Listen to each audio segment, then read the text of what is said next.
only on that day they can pass the city 7 times. And it came to pass at the 7th time when the priest blew with the trumpets. The priest blew with the trumpets. And Joshua said unto the people, shout, for the Lord has given you the city. We want to use for a thought. Now look at your neighbor and say, neighbor, the preacher said, holler when you hear me. Somebody say, holler when you hear me.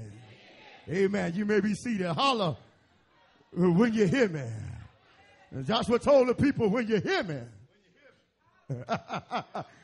give me a holler. Y'all go help me here. And how many things know that some miraculous thing can happen when you can holler for God? There comes a time in everyone's life when one is faced with what seems like an impossible task, an exhausting situation. Sometimes it seems things can be so great in your life.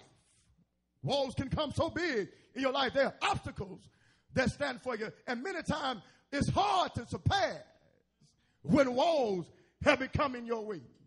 But I thank God that we serve a God that truly can. Anybody glad that you serve a God?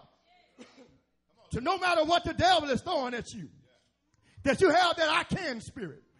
When you can look at the wall in your life and say, I can do all things through Christ who strengthens me. The obstacle, as we find, is a wall around Jericho. How many know there's some blessing in Jericho?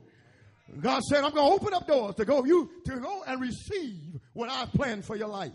And all of us got to know God got a Jericho for each and every one of us. All of us going to face a Jericho every now and then. But how many know you can overcome your Jericho not by your power, but through the power of God? Jericho, the place that God has promised you. But when you claim the promises, you find that there are walls of hindrances. Every time it looks like I want to